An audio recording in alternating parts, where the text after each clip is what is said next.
자, 오늘 우리에게 주시는 하나님 말씀, 우리 어제와 본문은 동일하게 있는데요. 그래도 말씀을 한 번 더 받습니다. 요한복음 19장 38절에서 42절, 오늘 말씀으로 이제 요한복음 19장을 마무리하도록 하겠습니다. 38절 제가 읽고 여러분 읽고 마지막 절 같이 읽겠습니다. 38절입니다. 아리마대 사람 요셉은 예수의 제자이나 유대인이 두려워 그것을 숨기더니 2일 후에 빌라도에게 예수의 시체를 가져가기를 구하매 빌라도가 허락하는지라. 이에 가서 예수의 시체를 가져가니라.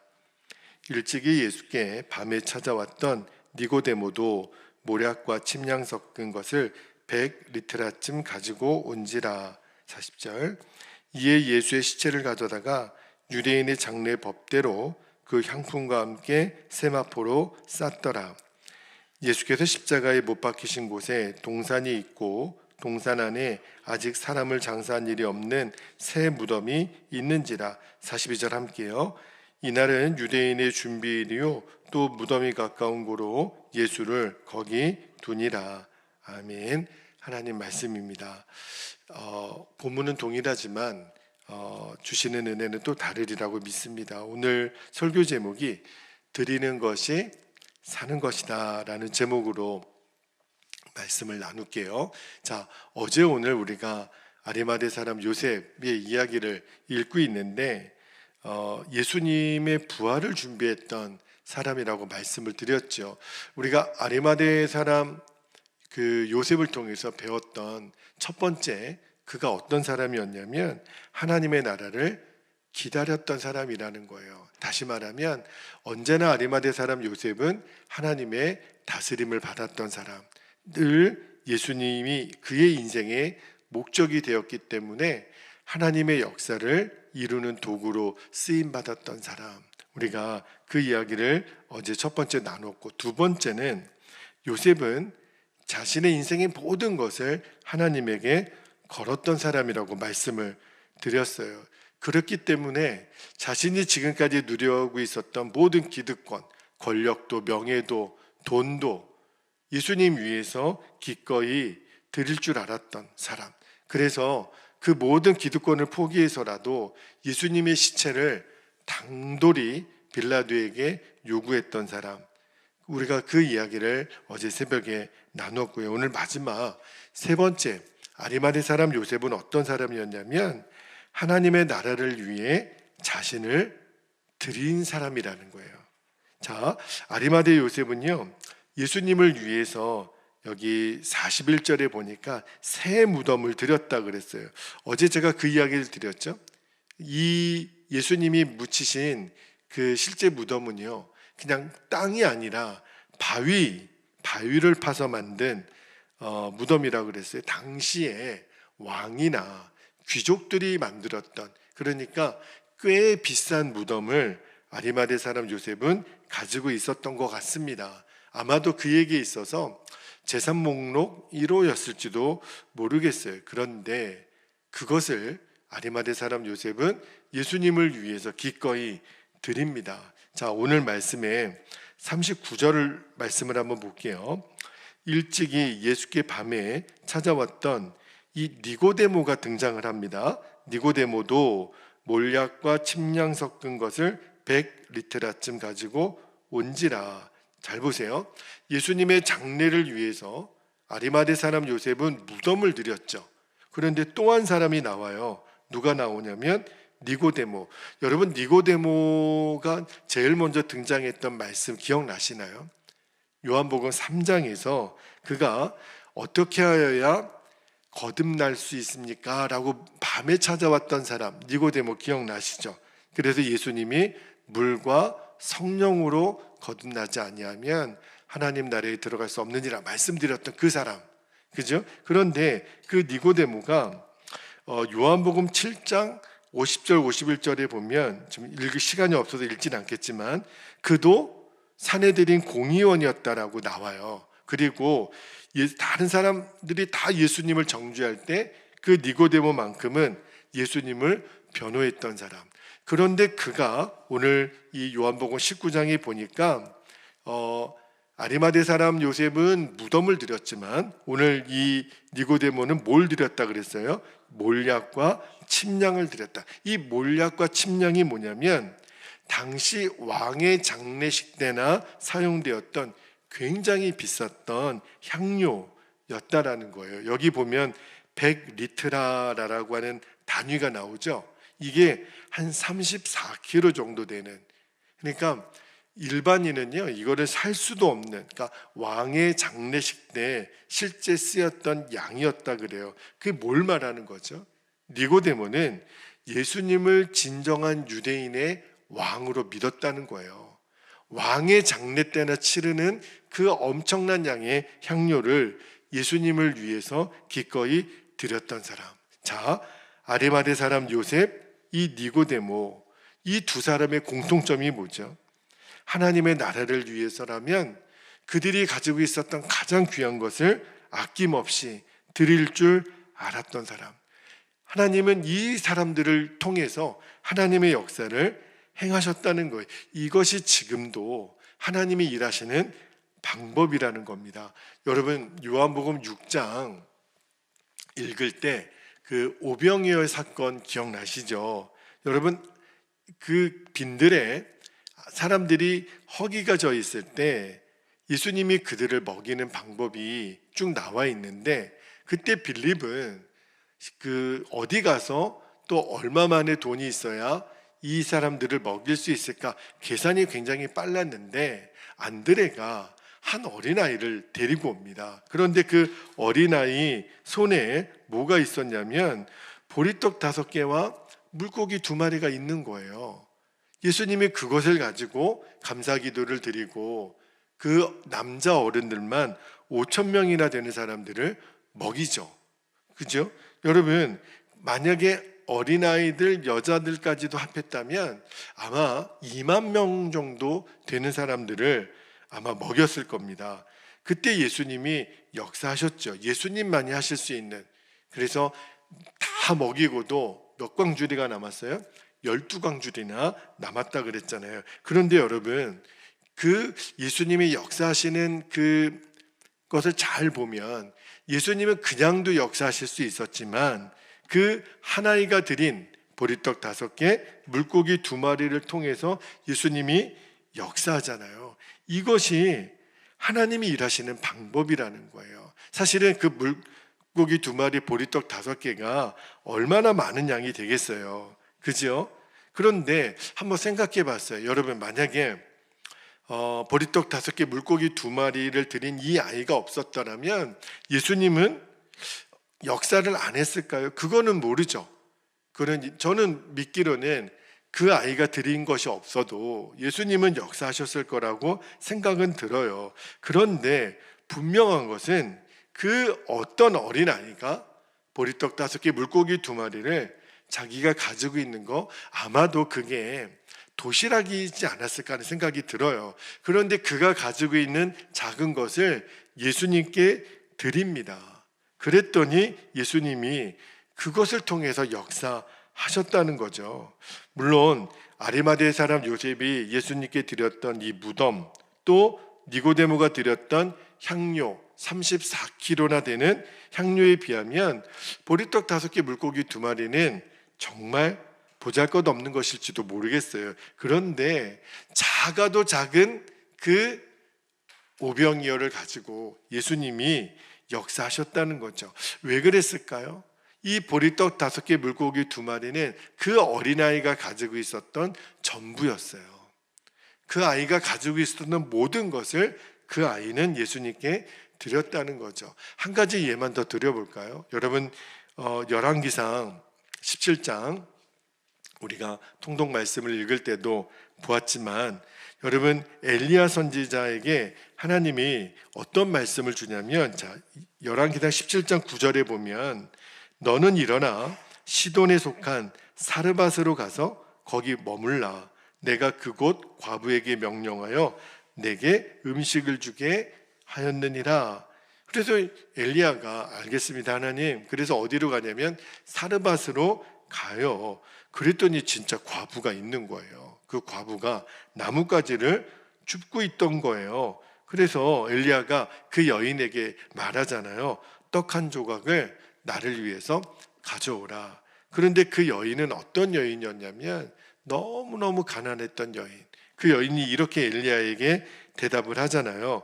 열왕기상 17장 12절 보면 당신의 하나님 여호와께서 살아계심을 두고 맹세하노니 나는 떡이 없고 다만 통에 가루 한 움큼과 병에 기름 조금뿐이라.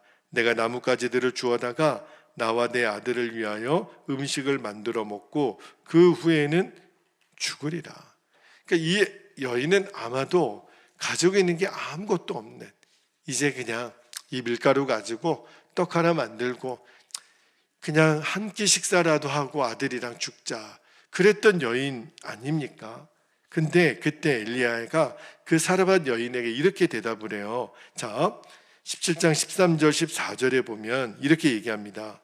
두려워하지 말고 가서 내 말대로 하려니와 먼저 그것으로 나를 위하여 작은 떡 한 개를 만들어 내게로 가져오고 그 후에 너와 내 아들을 위하여 만들라. 14절에 이스라엘의 하나님 여호와의 말씀이 나 여호와가 비를 지면에 내리는 날까지 그 통의 가루가 떨어지지 아니하고 그 병의 기름이 없어지지 아니하리라 하셨느니라. 이렇게 엘리야가 이야기를 전하잖아요. 근데 그때 아마 이 여인이 진짜 그냥 아무 생각이 없었다면 무슨 말이냐고, 내버려 두라고, 나 떡 하나 만들어 먹고 죽을 거라고 그렇게도 반응할 수 있었겠지만 엘리야의 말을 듣고 실제로 순종을 합니다. 그 작은 떡 한 개를 만들어서 엘리야에게 주잖아요. 그랬더니 하나님의 말씀대로 그 통의 가루가 계속 생기는 거예요. 떨어지지 않는 거예요. 병의 기름이 아무리 쏟아도 계속 있는 거예요. 뭐죠? 하나님의 역사인 거예요. 여러분, 이제 좀 감이 오시죠? 오늘 등장했던 아리마대 사람 요셉, 또 니고데모, 그리고 오병이어의 그 순종을 드렸던 어린아이 사르밧 이 여인, 여러분 물론 드린 것마다 값어치는 다를 수 있어요. 그 아리마대 사람 요셉이 드렸던 무덤이 얼마나 비싼 무덤이겠어요. 니고데모가 드렸던 향료가 얼마나 그 비싸고 많은 양이었겠어요. 그거에 비하면 이 한 아이가 드렸던 이 보리떡 5개, 물고기 2마리나 떡 하나 만들려고 밀가루와 기름을 드렸던 이 여인은, 연이 드린 것은 아주 보잘것없이 작은 걸지 모르겠지만, 그런데 하나님은 이 모든 사람이 하나님께 드린 그 순종을 동일하게 받으셨다는 거예요. 왜냐하면 그 어린아이에게도 그 물고기 2마리, 보리떡 5개는 전부예요. 이 사르밧 여인에게도 자신의 아들과 자신의 생명과도 같은 것을 하나님께 드렸잖아요. 근데 하나님이 그 드림을 통해서 역사를 행하셨다는 거예요. 여러분, 이게 하나님의 역사하는 방법이라는 거예요. 물론 우리 중에 만약에 내가 아리마대 사람 요셉처럼 가지고 있는 재정이 많아요, 또 니고데모처럼 여유가 많아요, 그러면 그는 그것을 드리면 되죠. 그러나 우리가 그렇게 드릴 만한 여유가 없더라도, 내가 가난한 자라 할지라도, 여러분 꼭 기억하십시오. 여러분, 우리가 뭐 벼룩의 간을 빼먹질 않은 그런 말이 있지만 아니에요. 하나님이 우리에게 일하시는 방법은, 나에게는 지금 물고기 2마리, 보리떡 5개, 그리고 떡 한 조각 만들 수밖에 없는 밀가루와 기름이 있다 할지라도, 이것이 내 생명과 같은 것이라 할지라도 하나님이 말씀하시면 하나님의 나라를 위하여 드릴 수 있겠느냐, 주님이 물으시는 거예요. 그 작은 것이라도 하나님께 온전히 드려지면 하나님은 그때 역사하신다는 거예요. 하나님은 크고 많은 것을 통해서 기뻐하시는 것이 아니라 아무리 작은 것이라도 과부의 2렙돈을 기뻐 받으셨잖아요. 그는 전부를 드렸느니라. 여러분, 돈의 크기가 있는 게 아니에요. 드림의 크기가 있는 것이 아니에요. 뭘 하나님이 받으시는 거죠? 내가 하나님께 드린 것을 기쁘게 받으시는 하나님을 진짜로 믿느냐는 거예요. 우리가 헌금 시간에 늘 많이 드렸던 찬양이 있어요. 내게 있는 모든 것을 아낌없이 드리네. 하나님이 그때 일하신다는 거예요. 드림을 통해서 일하신다는 거예요. 보리떡 5개, 물고기 2마리를 드린 이 아이가 자신의 드림을 통해서 몇 명이 먹어요? 2만 명이 배불리 먹은 체험을 했잖아요. 와, 예수님 대단하시다. 이 아이는요, 평생 그 기쁨, 그 놀라움을 잊을 수가 없을 거예요. 저는 생각이 들더라고요. 맨 마지막에 12광줄이 남았다 그랬잖아요. 저는요, 예수님이 그 12광줄이 이 아이에게 줬을 것 같아요. 성경에 나와 있지는 않아요. 그냥 제 생각이에요. 왜요? 이 아이의 순종을 통해서 이 2만 명이 되는 사람들이 배불리 먹었다라는 것을 예수님은 이 아이를 머리를 쓰다듬으면서 칭찬해 줬을 것 같아요. 여러분들이 오늘 배불리 먹게 된 것은 이 아이의 오병이어의 순종의 열매입니다. 저는 그 12광줄이 이 아이에게 주지 않았을까. 여러분, 사르밧과부도 마찬가지예요. 드리는 것이 사는 거예요. 내가 그거 하나 먹고 죽으려고 했었거든요. 그런데 정말 하나님께 드렸더니 살게 됐잖아요. 그래서 제가 오늘 설교 제목을 드리는 것이 사는 것이다, 그렇게 정해봤어요. 여러분, 이 과부가 비가 내려 이제 농사를 지을 때까지 그 통의 가루가 떨어지지 않았다 그랬어요. 그 병의 기름이 떨어지지 않았다 그랬어요. 하나님의 은혜로 살아난 거죠. 여러분, 이제 주님이 우리에게 물으실 것 같아요. 너는 하나님의 나라를 위해서 드린 것이 있느냐? 여러분, 이것은 어떤 많고 적음의 문제가 아닌 거예요. 제가 오늘 성령 집회 때 목사에게 있어서 제일 성도들에게 전하기 어려운 설교가 헌금에 대한 설교예요. 오늘 하나님이 좀 작정하시고 그 이야기를 좀 나누라는 마음을 주셔서 오늘 밤에 제가 그 이야기를 한 번 더 드릴게요. 여러분, 하나님이 우리에게 드리라, 이 말은요, 하나님이 뭔가 필요해서 우리에게 드리라고 할까요? 여러분, 생각해 보세요. 저 동해바다에 물 한 바가지를 들고 이렇게 던져보세요. 동해바다가 얼마나 물이 많아지겠습니까? 하나님은요, 우리가 하나님께 뭔가를 드렸다고 해서 하나님이 뭔가 부족해서, 뭔가 필요해서 나를 좀 도와다오, 그렇게 해서 하나님이 우리에게 드리라고 하는 것일까요? 아니요. 하나님은 우리가 뭘 드린다고 하나님에게 도움이 되겠습니까? 그죠? 하나님이 우리에게 받기를 원하는 것은 순종이거든요. 마음이거든요. 여러분, 오늘 본문에 아리마대 사람 요셉은 예수님께 새 무덤을 드렸어요. 니고데모는 34kg나 되는 향료를 드렸어요. 어떤 한 아이는 보리떡 5개, 물고기 2마리를 드렸고, 사르밧 여인은 그 마지막 기름과 그 가루를 드렸잖아요. 여러분, 하나님은 그 드림을 통해서 역사하신다니까요. 그 많고 적음의 문제가 아니라 그 드림의 순종을 통해서 하나님은 역사하시는 하나님이기 때문에 오늘 우리가 이 눈이 열렸으면 좋겠어요. 작년에 하나님이 우리 교회를 통해서, 또 올해도 마찬가지입니다, 놀라운 역사를 행하셨는데, 제가 이제는 여러분께 믿음으로 고백할 수 있어요. 그 모든 시작은 하나님께 드림이 있었습니다. 누군가의 순종이 있었습니다. 누군가 하나님 앞에 기쁨으로 드렸던 그 순종의 열매가 하나님이 기적과 같은 일을 우리 교회 안에 행하셨던 거예요. 저는 기대하기는 앞으로 저와 여러분의 남은 인생 가운데 드리고 드려도 부족한 것이 많은 우리들이지만 늘 주님 앞에 기쁨으로 드리고, 여러분 꼭 이것은 목사님이 헌금을 많이 하라는 말인가? 아니에요. 우리가 주께 드릴 수 있는 것은 헌금뿐이 아닙니다. 내 시간을 드리고, 내 마음을 드리고, 내 달란트를 드리고, 결국은 내 생명을 드리는 거예요. 주님이 그것을 통해서 역사하시는 이 놀라운 그 주인공, 아리마대 사람 요셉처럼 예수님의 부활을 준비했던 그 하나님의 역사를 이루었던 일에 쓰임받는 저와 여러분이 되기를 축복합니다.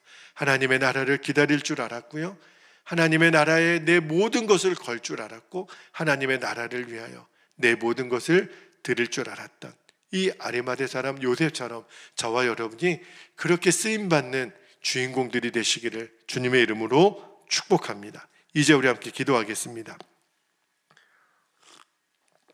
두 가지 기도 제목을 나누고 기도하겠습니다. 첫 번째, 하나님의 나라를 위해 드림의 축복을 잃어버리지 않게 하옵소서. 주님, 내게 있는 모든 것을 주님께 드립니다. 내게 있는 오병이어를 드립니다. 내게 있는 이 밀가루, 기름, 떡 하나 만들 수 있는 것 드립니다. 주님, 그것을 통해서 주의 역사를 이루소서. 두 번째, 아리마대 사람 요셉처럼 하나님의 새 역사를 위해서 예수님의 부활을 준비하는 사람이 되었잖아요. 주님, 우리도 그렇게 쓰임받게 하옵소서. 우리 교회가, 우리 성도들이 그렇게 쓰임받게 하소서. 주님의 역사를 위해서 쓰임받게 하소서. 이 눈이 열려지게 하소서. 드리는 것이 사는 것인 것을 우리로 하여금 알게 하옵소서. 우리 허락하신 두 가지 기도 제목을 붙잡고 우리 주님의 이름을 간절히 부르고 통성으로 기도하겠습니다. 주여,